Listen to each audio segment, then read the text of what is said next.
সামাজিক মাধ্যমত দুটামান দৃশ্য চাই সঁচাকেই মৰ্মাহত হৈছো আৰু মনত প্ৰশ্ন জাগিছে কিমান ঘৃণা থাকিলে উচ্ছেদিত লোকৰ ঘৰত বনাই থকা আঞ্জাত বালি পেলাই দিব পাৰে কিমান ঘৃণা থাকিলে উচ্ছেদিত লোকৰ ঘৰৰ পানী খোৱা কুঁৱাত মলমূত্ৰ পেলাই দিব পাৰে আৰু কিমান ঘৃণা থাকিলে উচ্ছেদিত লোকে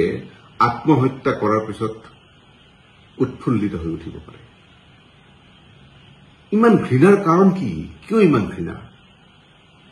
ইয়াৰ কাৰণ এয়াই নেকি যে তেওঁলোক এটা বিশেষ সম্প্ৰদায়ৰ লোক হয় কিন্তু কথাটো হল এই উচ্ছেদৰ জাননী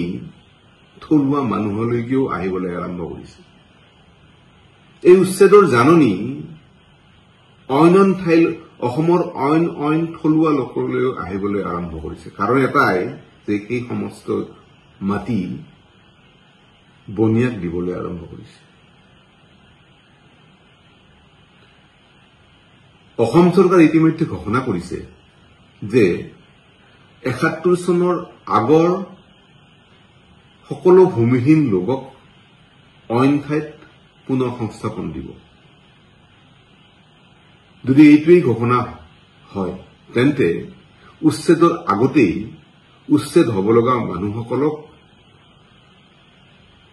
পুনৰ সংস্থাপনৰ ব্যৱস্থা কৰাৰ অত্যন্ত প্ৰয়োজন হৈছে অন্যথায় আৰু ঘৰ ভাঙিব আৰু মেচেকাৰ হ'ব আৰু আত্মহত্যা কৰিব